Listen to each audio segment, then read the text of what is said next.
crowd. So good morning, good afternoon, and good evening, depending on where you are joining us from. I'm Elizabeth Ashbourne, Executive Director of PQMD, and on behalf of our entire team, I want to extend a warm welcome to you for today's Pillar Talk, Aligning Disaster Response with Resiliency Plans. This session is part of our ongoing series of webinars aimed at addressing major trends, leading insights, best practices, and pivotal issues in global health. For those of you new to PQMD, we are a global alliance of NGOs and leading healthcare companies committed to ensure access to quality medicines, medical devices, and health services in humanitarian crisis and underserved communities worldwide. Founded in 1999, our work revolves around 6 pillars: humanitarian assistance, health system strengthening, disaster response and preparedness, guidelines, knowledge and innovation, and climate and health. So please check the chat for our website and much more information. Before we dive into today's session, I just would ask, as Victoria did, please type your name and organization into the chat box. Please remain muted throughout the presentation, but feel free to use the chat for questions and comments. And this session is being recorded and will be available on PQMD's Community of Practice later this week, if not this afternoon. So now I am delighted to introduce my friend and PQMD advisor, Dr. Eric Rasmussen. In addition to being an internal medicine doctor and many other things, Eric is a renowned disaster response expert, holding appointments as senior scientist and research director at Kwajalein Atoll Sustainability Laboratory, professor of environmental security and global medicine at Diego State University, and an instructor of disaster medicine programs in Europe and China. He is also a senior fellow at the Atlantic Council, the Stimson Center, and the Institute of Human Machine Cognition. With extensive experience in major disaster events and a deep understanding of integrating disaster response efforts with broader resilience strategies, I know Eric will provide invaluable insights today. His talk is a preview of the lecture he provides during PQMD's Global Health and Development Essentials course, which will begin on September 25th, this month, and offers a comprehensive overview of international development and humanitarian response. There will be a link if you haven't already signed up for the course or would like to. We actually are almost full, so after you hear this lecture, I'm sure you're going to want to run to the link. So be sure to check it out. So once again, thank you for joining us. And Eric, the floor is yours with one caveat. He asked me to just let you know that his slides will be available after this lecture as well. So for those of you who are either mobile or listening, access to notes, don't worry about it. We will get you his slides at the presentation. Over to you, Eric. Outstanding. Thank you, EJ. It's a pleasure to be here today. I am physically located in Seattle, and I recognize that there are people coming in from around the world, and I'm very glad to see each one of you. Thank you for the opportunity to be here. I am going to share my screen, and we are going to get started.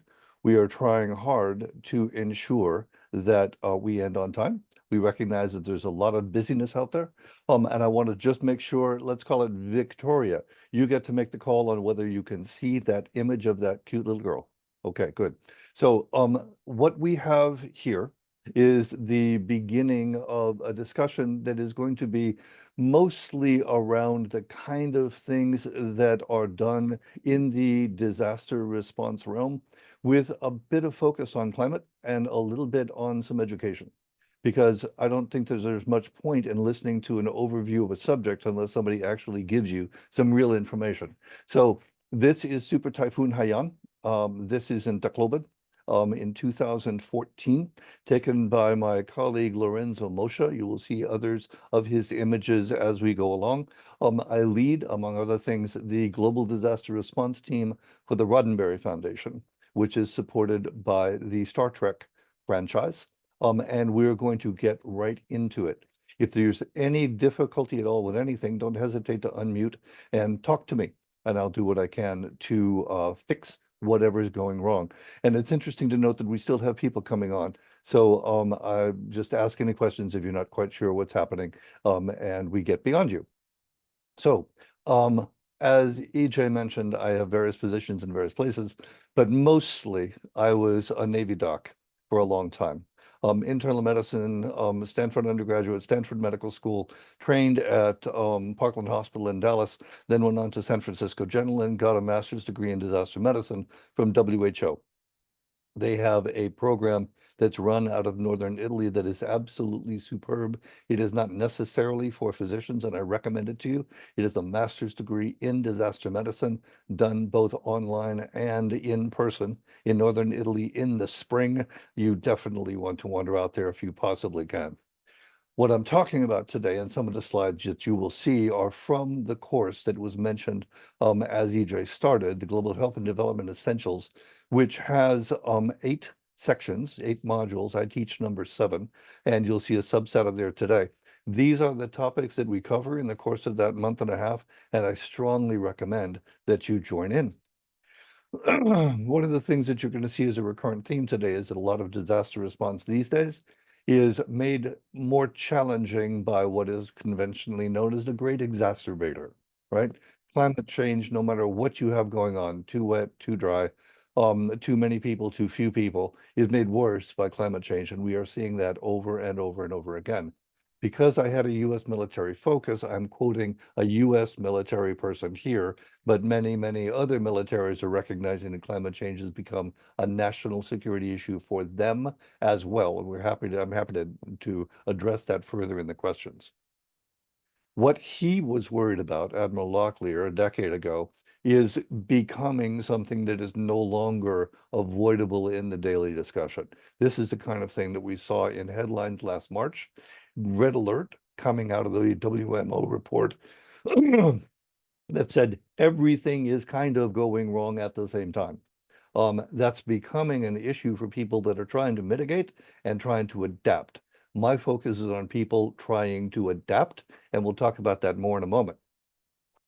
Many of us consider Hurricane Maria in Puerto Rico to be the paradigm shift, to be the moment when we shifted from one era into the next. It wasn't that it was particularly different from any other. It just did such a spectacular job at nailing a culture, nailing an island, nailing a people who had known about hurricanes, had been subject to hurricanes for a long time. This one was exceptional. This is a drone shot over what had been an attempt in Puerto Rico to do something about the fragility of their fossil-based grid power. They had installed a solar field in the southeast corner of Puerto Rico that was supposed to do something to help that island, and this was the result after Hurricane Maria. Those are all solar panels. There are, fortunately, people who are tracking all of this carefully. And this is the global risk report that comes out every year from the World Economic Forum in Davos. They draw on a very large number of people to put this report together every year. And we have a copy for you. It is readily available if you know to look for it, but I have mailed this year's copy to Victoria, to Kelly, to EJ, and they can mail it out to you if you choose. It's not particularly large. It is, however, fascinating. Here's an example. They went out and asked about 1,500 people around the world in all kinds of positions to know. So in academia, in business, in government, and said, what do you think is the highest risk that we as humanity face in 2 years and in 10 years? And there are a lot of ways to interpret what you see on the screen right now. The misinformation and the disinformation, and by the way, I teach a course on that, is something that is leading to what you see in the 10-year 1, 2, 3, and 4. The fact that there is in a very powerful country a denialism about the truth of something that anybody who made it through 7th grade ought to be able to see quite readily, is going to make things much worse. My nation, I recognize that there are people on here from all kinds of nations, but my nation has said for years that it is not an issue. Now, note the US military brought its first climate change as a national security problem paper out in 2007. Nonetheless, misinformation and disinformation abound on one of the two parties within the United States, and that is going to lead to critical changes in Earth systems, continued biodiversity loss, and a lack of preparedness that is that 10-year picture that you see in the right-hand column. Um, Involuntary migration is a big part of the result, and I'll show you something of what's happening, for example, in Ukraine about that in just a moment. Now, the United Nations has recognized that there is a climate change problem unfolding, and they've known for decades. And one of the efforts that they have made is to ask countries to put together a national adaptation plan. You see a reference there to the Kwajalein Atoll Sustainability Laboratory. We look at national adaptation plans and see what can be done at the grassroots. We'll talk more about that in a moment, but this is the national adaptation plan that was presented at COP20 whatever in Dubai, I think 28 in Dubai back last December. It is a spectacular piece. It was, at the time, the best of the national adaptation plans thus far. It's about 300 pages, but the implementation cost is about $35 billion for a country that has a very small population. That's probably a non-starter, and many other nations in the world are going to face that. But when you talk about resilience planning, national adaptation plans are exactly what you're talking about. This is an example of an exceptionally good one. And if anybody is interested in seeing what that model looks like, I'm more than happy to share. I have a copy, obviously, in a PDF form, and I would be happy to send it out. Didn't think to do that beforehand, but it's absolutely available and an outstanding model of what to do. Now, this place that's being written about in that plan is the middle of nowhere. These are fly specks in the middle of the Western Pacific, just above the equator. They are very, very small in land area and absolutely enormous in their exclusive economic zone. That means as they get weakened by climate change, as their diaspora increases its rate of departure from the Marshall Islands, there are other geopolitical actors in the West and in the East that are going to choose to occupy these places that are, in a sense, becoming abandoned and yet are the equivalent of aircraft carriers sitting out in the middle of the Pacific. That's a discussion for a slightly different course, but the geopolitics of the strategic Pacific is worth talking about. One of the reasons I wound up working in the Marshalls is because the work that I had done elsewhere resonated well with people that were at great risk. In the past 120 years, the world has warmed about 1.3, but the Marshalls are already over 2 degrees C. It looks like they're going for about 4 degrees C, and that's kind of awful. There are reasons why things will accelerate in their going wrong in a little bit, probably by 2035, and we'll talk about that in just a moment. But I want you to note the highlight at the bottom, which is that this is a nation that is already seeing a very severe hit to its gross domestic product because of issues linked to alterations from climate change. And we can talk more about what's actually instituted or what's constituting that change in their GDP, if you like. The place where I actually work, which is Kwajalein Atoll, is the largest atoll in the world. It's about 75 miles. It's extremely deep, and in the southeast corner, it has a little island called Ebi. Ebi is immediately adjacent to U.S. military base, the Ronald Reagan Ballistic Missile Test Facility, which is on a U.S. Army garrison. Ebi is only about 20 minutes by ferry from that base, and they are the major employer. And what you see here is eBay. So the people who are employed on that base 20 minutes away by ferry, and there are about 800 of them, leave this place to go to the beautiful US military base where everything is groomed and healthcare is excellent and water is clean. And then they go back to this every night. That is naturally enough causing some tension. a little social unrest between the Marshall Islanders who are employed on the base and the base who has a job to do and does not necessarily see that the population surrounding that base is their responsibility. That's causing a problem.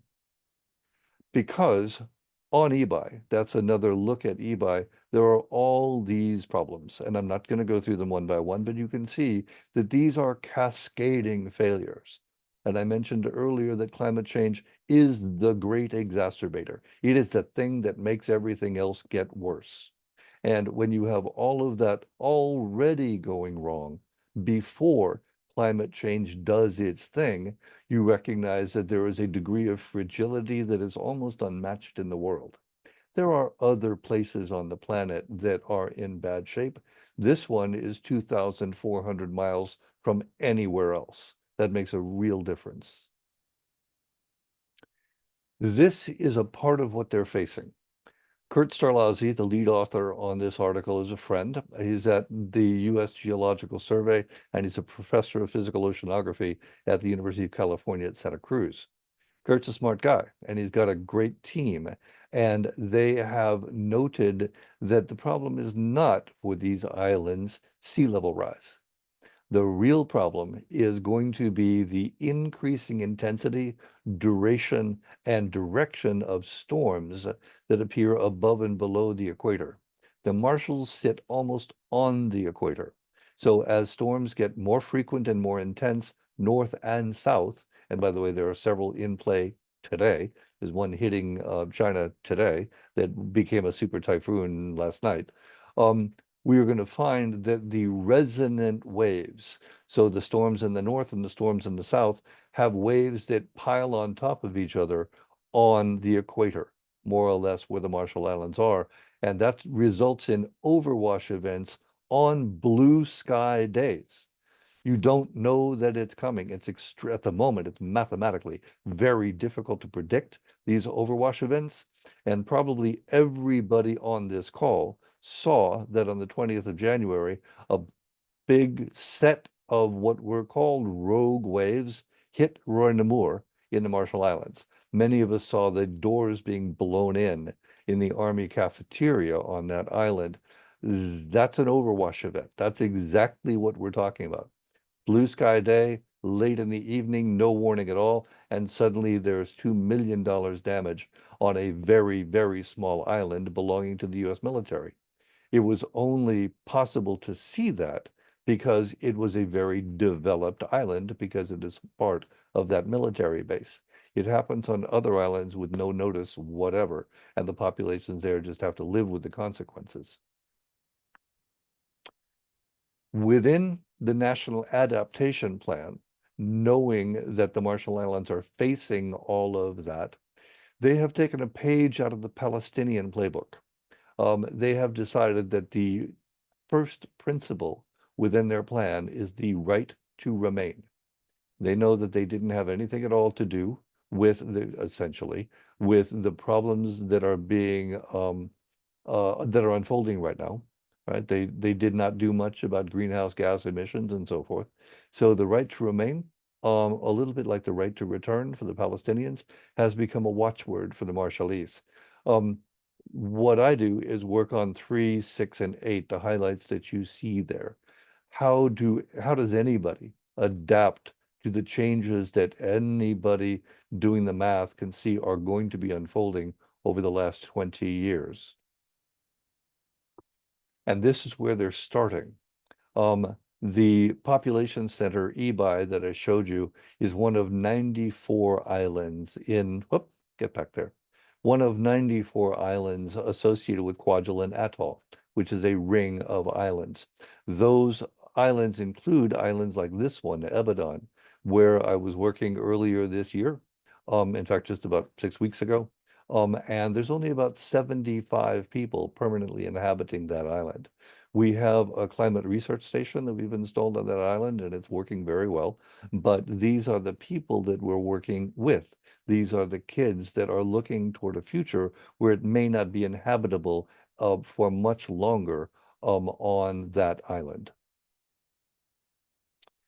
out of all of this, and the experience that professionals have gathered around the world, we got together, metaphorically drinking one night, and said, if we were to rebuild Maslow's hierarchy for the stuff that we do, how would we build it? And the hierarchy for Maslow tops out at self-actualization. Good enough. Okay, yeah, that's reasonable when you're talking sociology. But what we really recognized is that to be successful in the world in the modern day means that you have choice. And so for us, rather than self-actualization, we chose the word choice. Now, again, we're not doing anything very sophisticated. We're just kind of thinking about what we live with day to day as we do our work. But when we put together what actually constitutes human security, we built it a little bit like Maslow's hierarchy. You see energy, food, and water at the bottom, and you see governance at the top. I've spent a lot of time in war zones.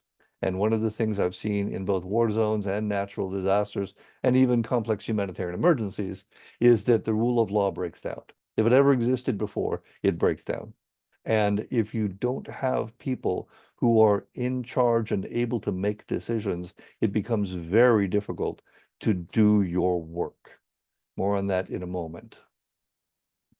Now I want to teach you a couple of things, because to come to a talk like this and not pick up some actual details about what we're talking about would be irresponsible on my part. Um, I have a master's degree in disaster medicine, as I mentioned, and the textbook for all of that is the one that you see there on the left. Greg is a good guy. He's very, very smart. That is 1,000 pages of very, very good information. You see the first little name below that is Skip Burkle. Kobe Peleg was one of my professors for my MDM course in Italy. That is a beautiful work of intellectual achievement, and many, many lives have been saved because of what's in that textbook. However, many more lives have been saved by the free book on the right.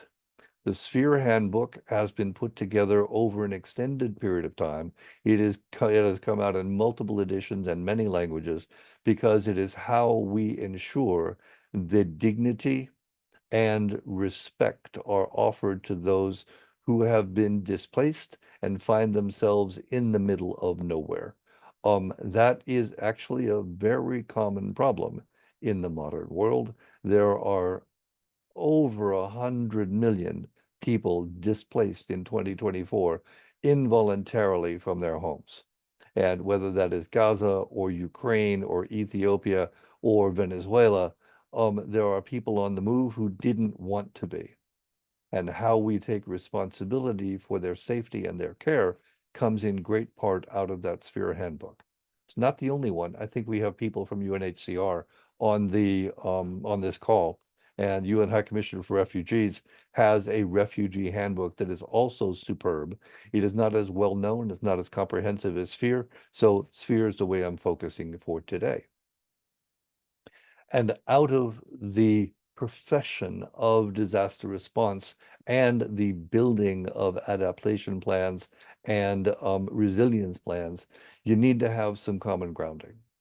And a disaster is a particular thing, according to the University Louvain's in Belgium Center for Research in the Epidemiology of Disasters.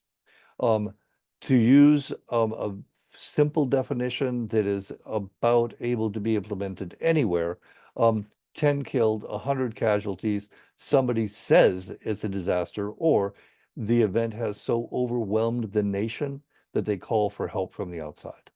So 10 dead, 100 wounded, somebody in the government and in official capacity says it's a disaster, or somebody reaches out beyond their own borders and brings in the pros from Dover. There is a classification down in the lower right corner, geophysical, hydrological, and so forth. Those are straightforward. Everybody recognizes what they are. But the fact that they are ordered like that and the research is done like that is kind of important.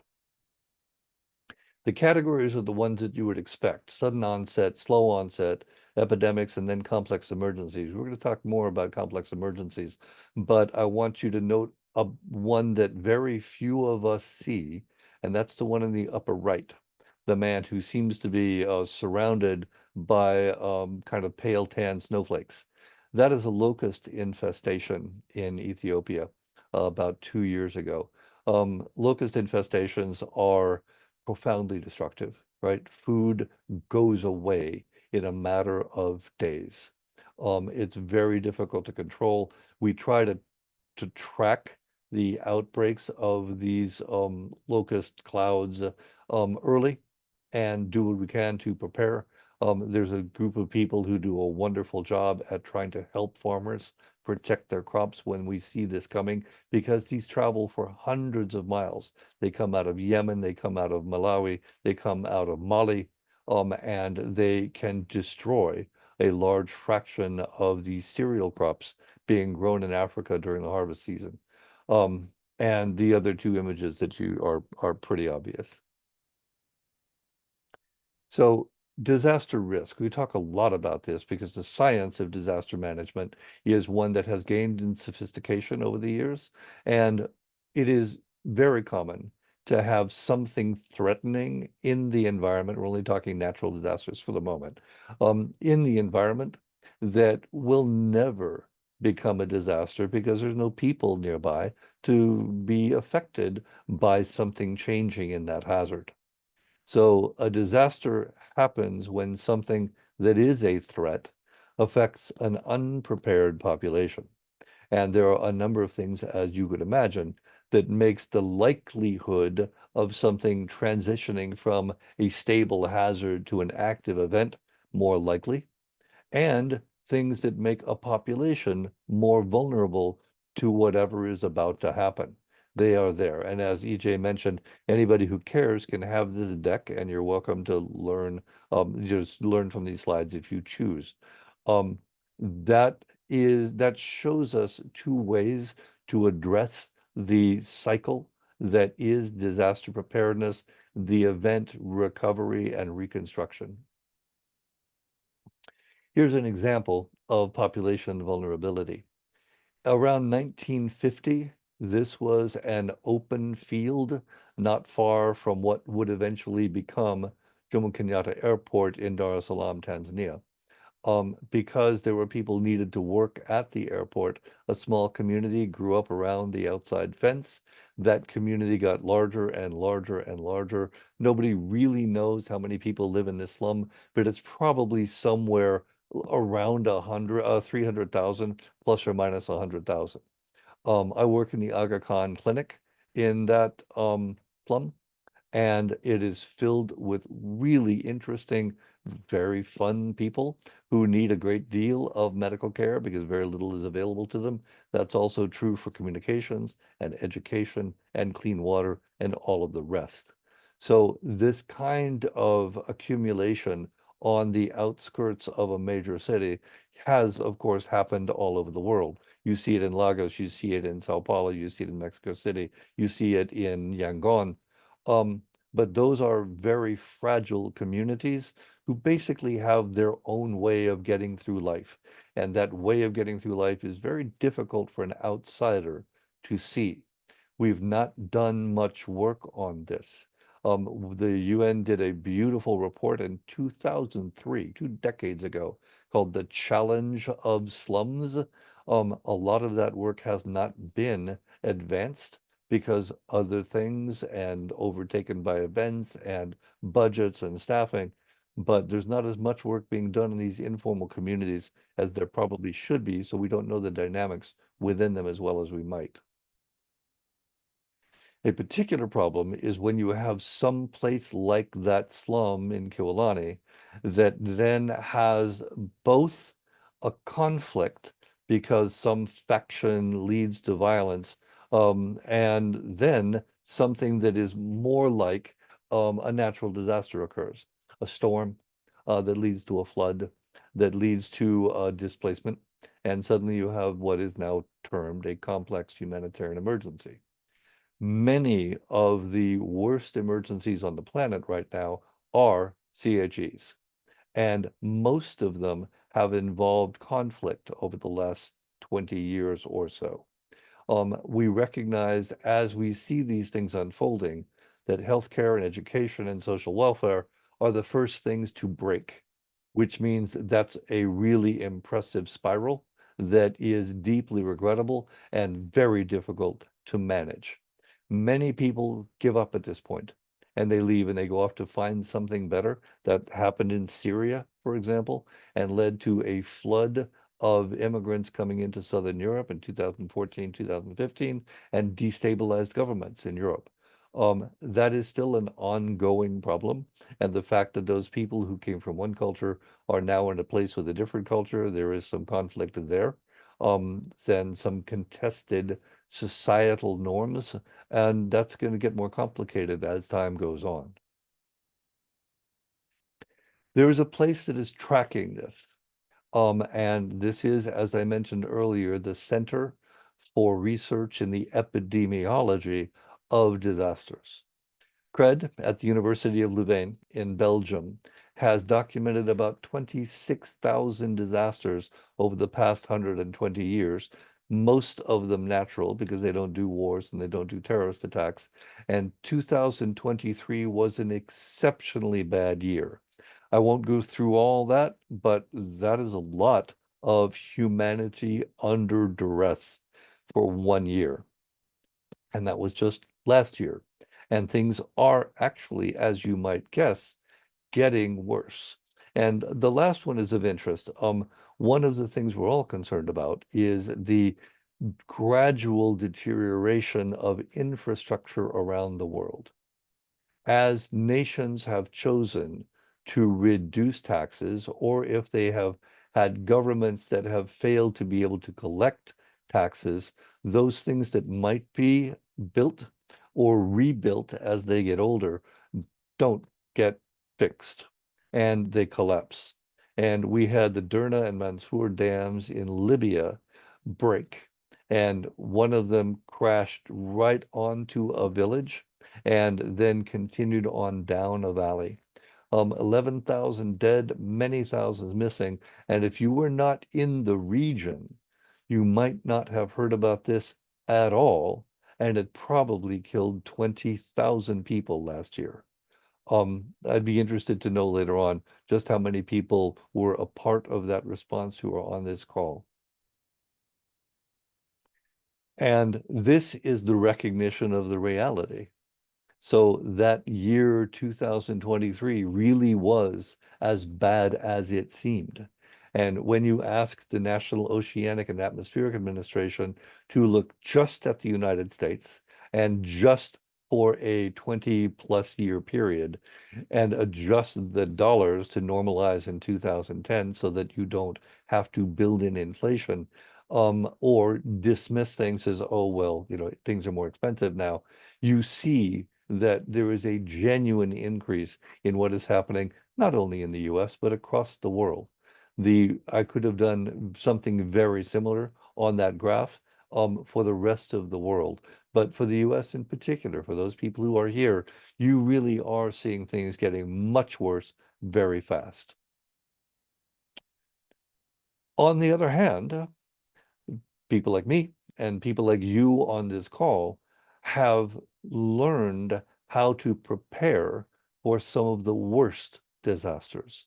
So things that were profoundly destructive over the middle of the last century, again, let's ignore the wars, but looking at the death rate just from natural disasters, you see that 1920, 1930 in particular were really profoundly destructive because, one, we had the reporting capability to note what was going wrong. And there is a nice paper about the history of disaster response that I'm happy to share with Victoria or EJ. And you can read a little bit about when we began to pay attention to disaster response. But what you see there in great part is floods. We learned how to handle floods, and floods were killing crops, so we also learned how to handle famine. And both are much, much less common than they used to be. And that was a very large fraction of why the deaths from natural disasters are much smaller than they used to be. That's a huge achievement. And the science that is a part of that is tracking what attention needs to be paid where. And there is a standardized way to do that that most people have never seen. It comes out of a group called Inform, and they have a severity index that they compile every single month. And it's a spectacular intellectual achievement, a little bit like that disaster medicine textbook I mentioned earlier. And this is what it looks like right now. This is the current index and showing which are the worst disasters unfolding on the planet. Some are acute, some are chronic, some are complex humanitarian emergencies that involve conflict. But when you look at this list, which came out about 6 weeks ago, will come out again in just a few days, actually, you see that Sudan, which is a place that most people don't pay attention to, and Somalia are the two worst, most complicated disaster responses in the world right now. It's not Gaza, it's not Ukraine, it's not several other possibilities, perhaps Venezuela in some minds. It is Sudan and Somalia if we look at these things objectively. This list is available to anybody, right? The Norwegian Refugee Council, SAVE, and a couple of others, Mercy Corps, make it available to anyone who wants to care. And if you are in a position where you are delivering goods and services to those people who are responding to disasters, you ought to know about this index because it will help you plan. Many of these are unfolding acutely, and most are unfolding over months to years. They're going to be around for a while. The disaster cycle that I mentioned earlier, response, recovery, mitigation, preparedness, almost everybody on this call will have run across that at some point. It's pretty ordinary knowledge.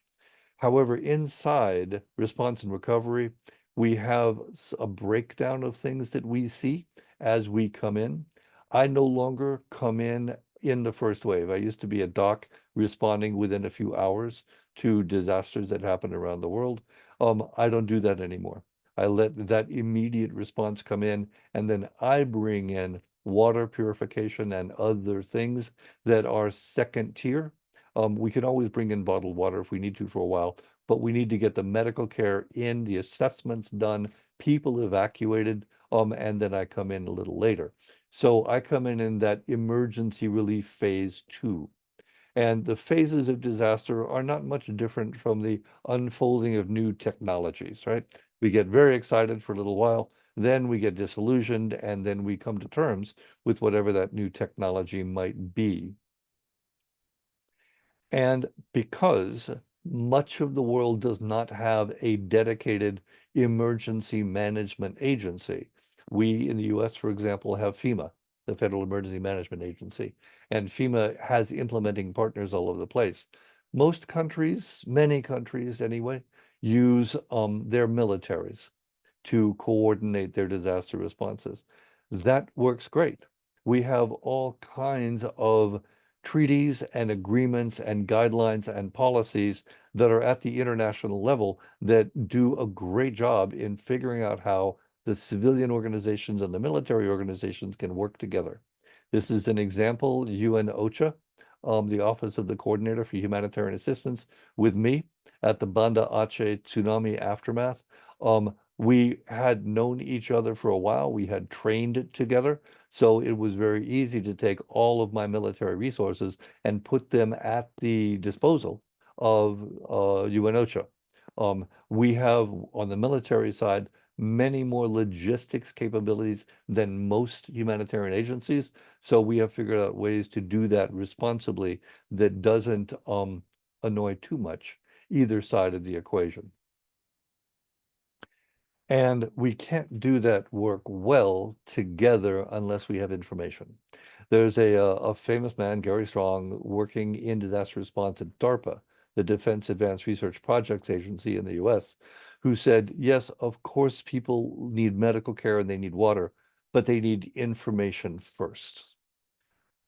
Okay, arguable point perhaps. However, it is true that people will do better if they are provided with information about who, what, when, where, why, and how, particularly for who can get evacuated, who can get medical care, where they can get clean water, and so forth. We also need to know who's been hurt and how, and what specific populations have been more affected than another. So this is an important component of disaster preparedness and response. And early warning systems are undergoing very frequent reevaluation and reimplementation. This is a 2024 report on early warning systems and what's turning out to be best practice. So in addition to the data that needs to be collected once a disaster happens, making sure that we minimize the impact of the disaster through early warning systems is an entire science on its own. And for those that are looking to further their education, let me recommend this as a topic we don't know enough. When the early warning systems have done their thing and the event has happened, a team comes in to do a rapid assessment of just who's been hit and how badly, what the teams coming in need to look like, what logistics support they need to bring with them, how much water we need to set up where populations are going to be gathered in open areas like stadiums and fields, and how we are going to determine what the next steps are in relief. This has to be coordinated with host nation, because if you send a bunch of people into a nation without coordination with the host government, that's called an invasion, and it makes people annoyed. So we're working hard to avoid causing irritation, and we wait until we're asked, which, by the way, is a frequent problem if people don't know, if there's nobody left in the government who knows how to ask. That happened in the Port-au-Prince earthquake in 2010. Here's an example of that form leading to a recognition epidemiologically of what happened with an outbreak of cholera in Basra, Iraq, near the start of the war in 2003. It was extremely hot. You see that temperature gauge on my Jeep, on my Mercedes there. That's me long ago and far away. 117 degrees. And we got power back to the ice plant before we got chlorine back to the water plant. So we were able to pump bad water. We were doing point source chlorination. We were having people at the tap or at the well clean their water with sachets of chlorine powder equivalent. Some of you know exactly what I'm talking about there, but we didn't do anything about the ice plant, just overlooked entirely.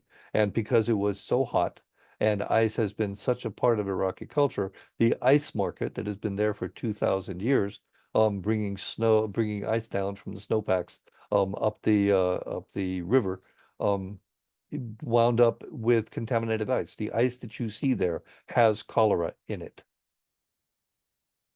And this is another example where epidemiology and the rapid assessment forms showed that we had an outbreak of diarrheal disease. We rapidly discovered that it was cholera, and the nation of Haiti, the government of Haiti, coupled with a number of important international partners, managed to administer 750,000 doses of cholera vaccine inside of about 96 hours. It was an absolutely spectacular event done by people like the two that you see here. And it was gratifying to recognize how well systems, even in very broken places, could be made to work.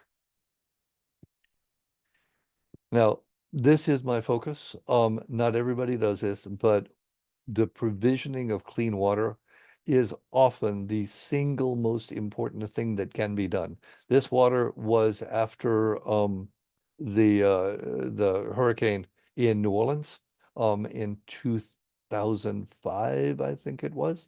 And the Katrina response was extremely difficult because water is so heavy.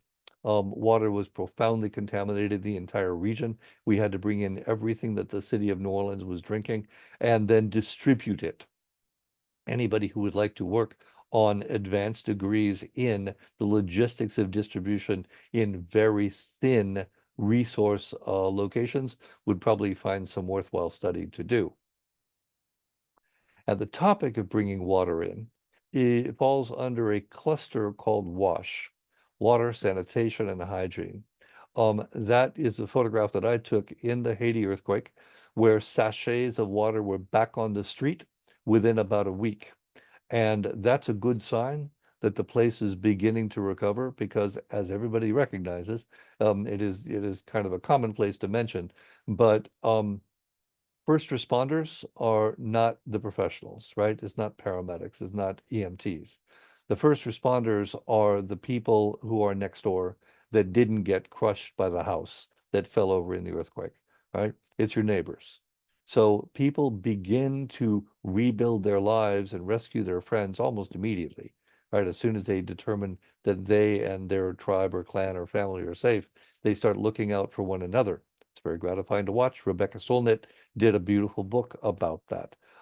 It is important to see this on the street and recognize that some of the underpinnings of society are beginning to come back to life.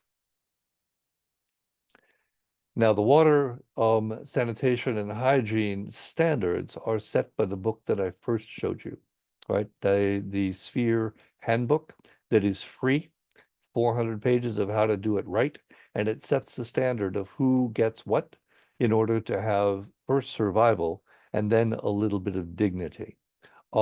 Those are standards that everybody across the world accepts. So if you have a copy of the Sphere standards on your shelf, and the question comes up, that's a reliable source for getting an answer related to responding to a disaster.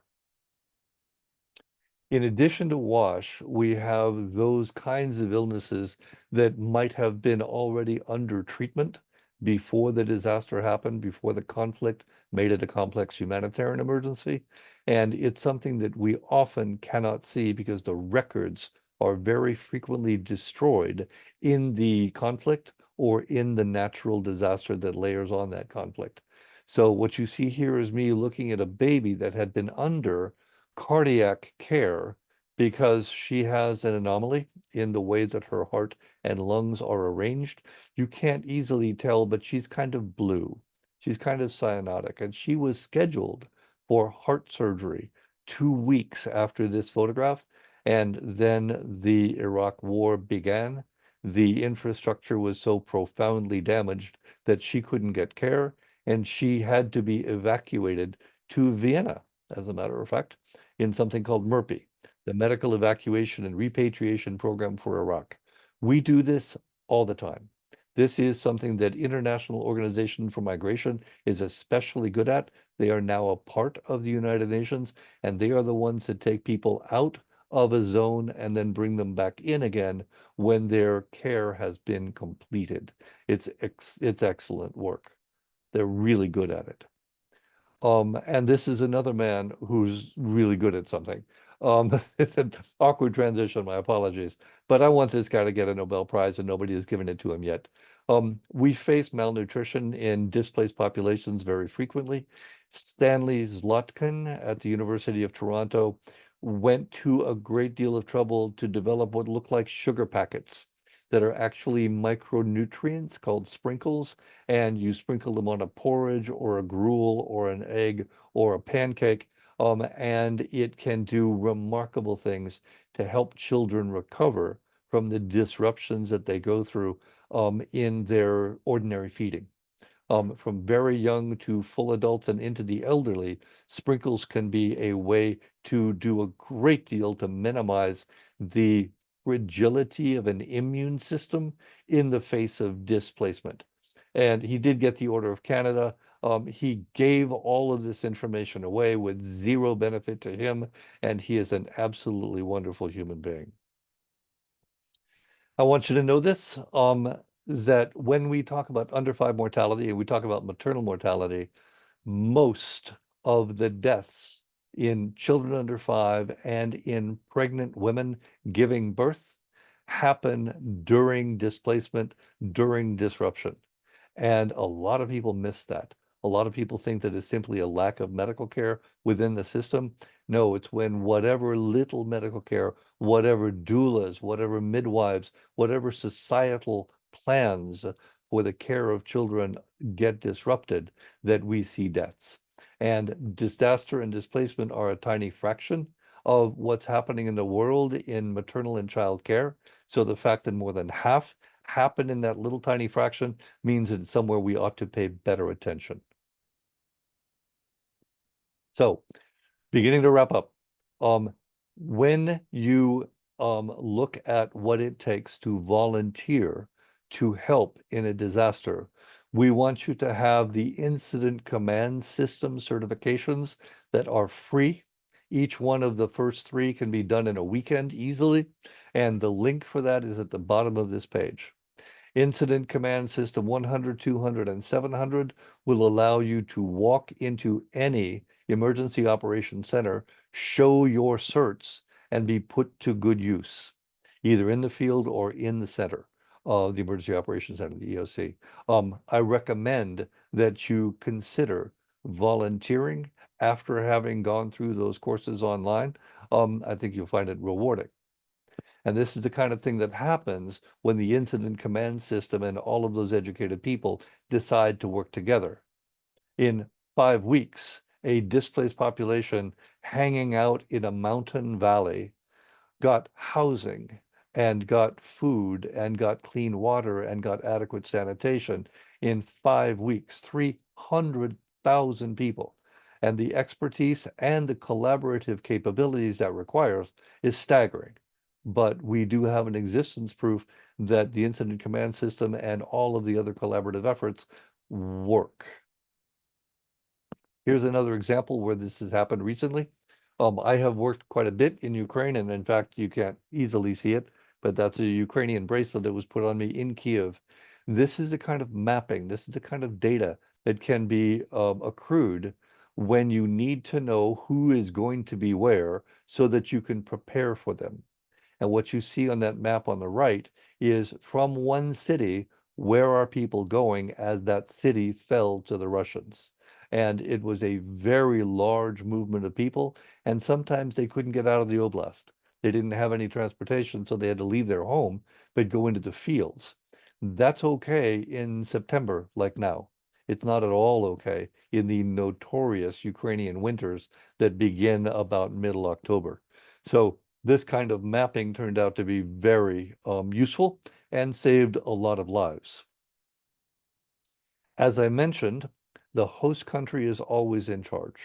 If we can find anybody at all, they are the ones that make the call on who's allowed in and what they are allowed to do. And as the watchword goes, be polite, be humble, and try to avoid starting a war because somebody thinks you've invaded. The UN is usually the lead agency once permission for international response has been given. There are a number of agencies that have a response requirement, including OCHA. OCHA normally has the lead, the Office of the Coordinator for Humanitarian Affairs. There is an organization below that in a different sense. There is a process by which we put all of the problem sectors together, and we call that the cluster system. When you see in red underneath the blue labels for each topic, there is a UN agency that has been given responsibility. And in the case of shelter, it's the International Federation of Red Cross and Red Crescent Societies. They do a beautiful job, and it looks informal. It looks like this when you're in an actual response. I took this shot in the Haiti earthquake way back when. This is the WASH cluster meeting, and then we get together in the afternoon where all of the clusters come in, they report, and they get assignments for the following day because the information flow has been rich enough that it's working. When we begin to respond, we check Health Map. Health Map is run out of Children's Hospital at Harvard on a One Health model looking at outbreaks in humans, livestock, wildlife, and crops. That is the map from last week, where there were 745 reported outbreaks. Again, data is incredibly important as we prepare for a deployment, and data like this is saving lives. If you want to know more about how to do all of this, the help course, originally brought to the United States by Skip Burkle, the man you see there, has all of these topics. It is a dedicated effort to attend that course. It is like attending university, although it's much shorter. And the result is people who are highly competent at coordinating logistics. This is the Sphere book that I showed you earlier.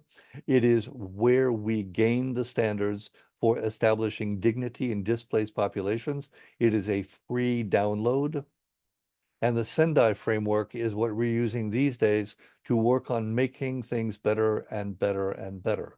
A little like the Sustainable Development Goals, it is a timed set of milestones, 2050 to 2030, with 7 targets, no numbers involved, but knowing we would like to trend in this direction. If you want to go out to Wikipedia and look up Strong Angel, you'll find a 10, 20, 30 document that it's the 10 commandments, 20 recommendations, and 30 advisories, particularly for civil military interaction, but also overall how experienced people view the disaster response mode. And one last time, I want to show you that we've become good at this. The world has figured out how to save lives despite an increasing number of expensive disasters, and we should be proud of that. Thank you very much.